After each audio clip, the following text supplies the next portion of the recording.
Hello friends, welcome back to my channel SRK drama explain. Friends, ये video मैं लोगों के एंटरटेनमेंट के लिए बनाती हूँ, so please watch full, share, subscribe and like this video.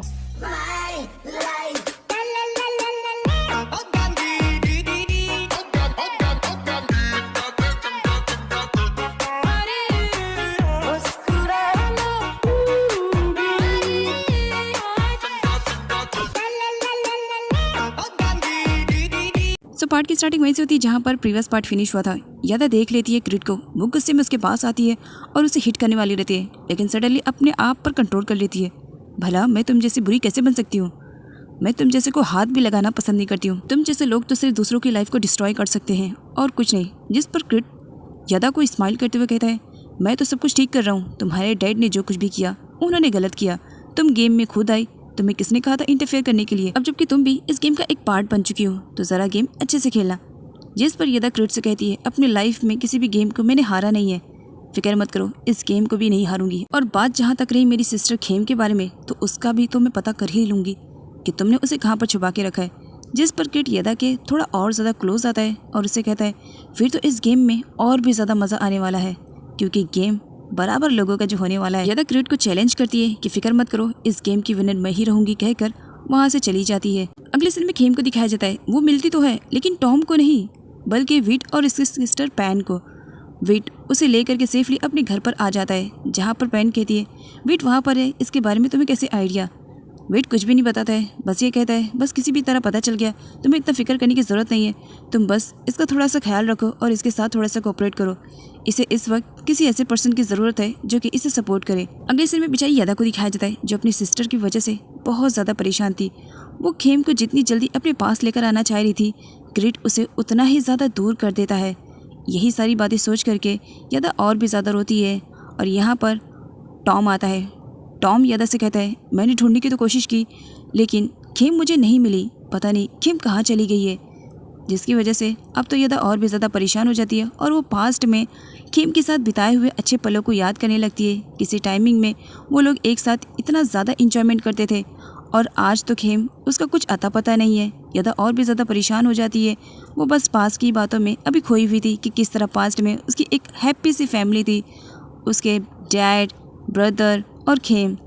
उनके लाइफ में अचानक क्रिट नाम की मुसीबत कहाँ से आ गई। इधर क्रिट को भी दिखाया जाता है, जो यादा के डैड के असिस्टेंट से कुछ काम करने के लिए कहता है, साथ ही ये भी कहता है, फिक्र मत करो, मैं तुम्हें जेल जाने से बचा लूँगा अगर तुमने मेरा काम किया।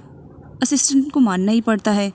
और यहाँ पर दिखाया जाता है, पास्ट में असिस्टेंट ने क्रिट के कहने पर यादा के डैड से कुछ लीगल डॉक्यूमेंट पे साइन भी करवाया था इलीगल तरीके से, जिसकी वजह से वो काफ़ी परेशान था। नेक्स्ट मॉर्निंग यादा को दिखाया जाता है, जो कंपनी में आ चुकी थी, वो सारे लोगों के साथ मीटिंग करती है।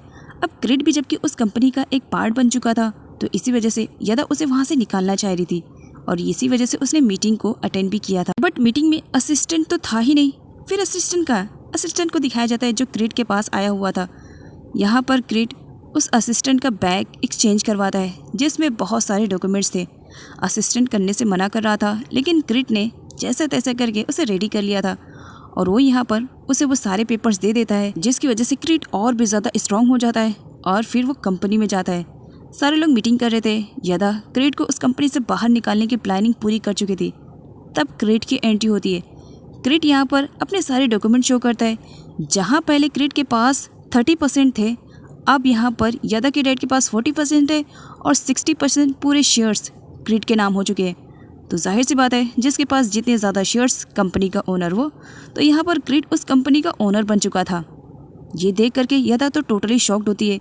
तब यहाँ पर क्रिट सारे डॉक्यूमेंट शो करता है। डॉक्यूमेंट सारे लीगल रहते हैं, भले ही उस पर साइन इलीगल तरीके से करवाया गया था। यादा देखती है, तब वो टॉम को बताती है कि इससे फाइट करना बेकार है, क्योंकि साइन रियल है और ये साइन डैड की है। टॉम परेशान था कि डैड ने कब साइन कर दिया।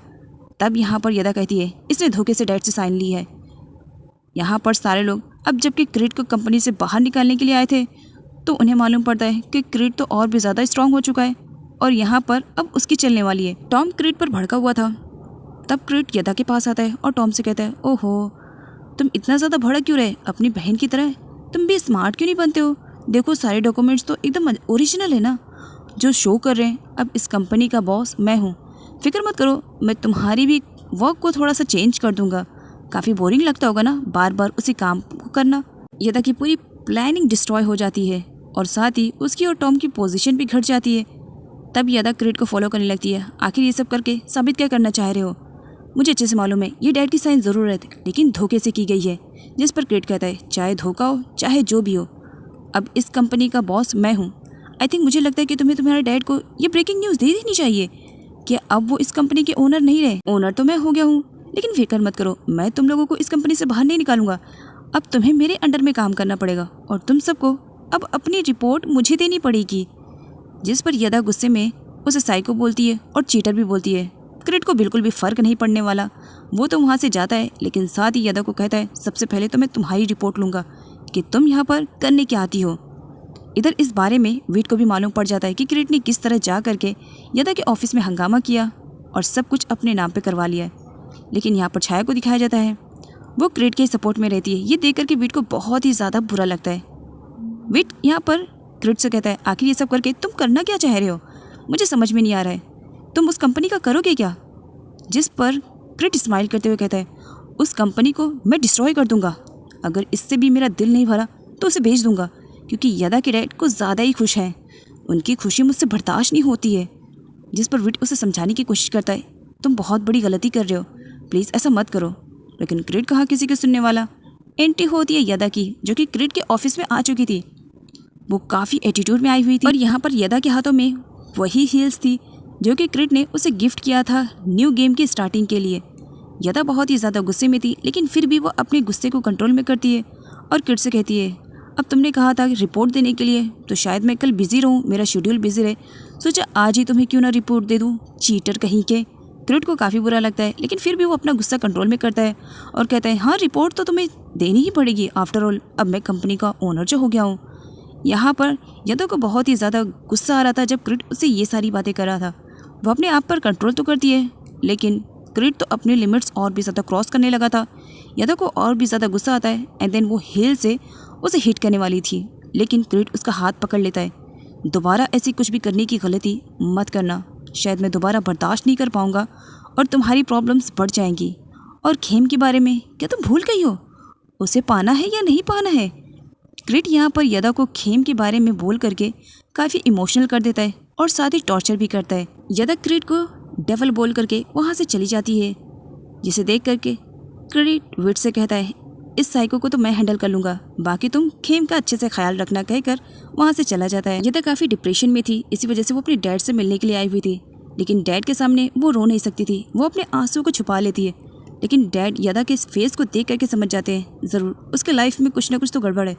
वो पूछते हैं यदा से कि क्या बात है, सब कुछ ठीक है और खेम कैसी है? यदा झूठ बोल देती है, डैड आप फिक्र मत करो, खेम अच्छे से है और वो घर पर है, बहुत जल्द वो आपसे मिलने के लिए आएगी। अगले सीन में खेम को दिखाया जाता है जो क्रिट से मिलना चाह रही थी, इसी वजह से वो उसी क्लब में गई हुई थी जहाँ पर क्रिट ने उसे इन्वाइट किया था।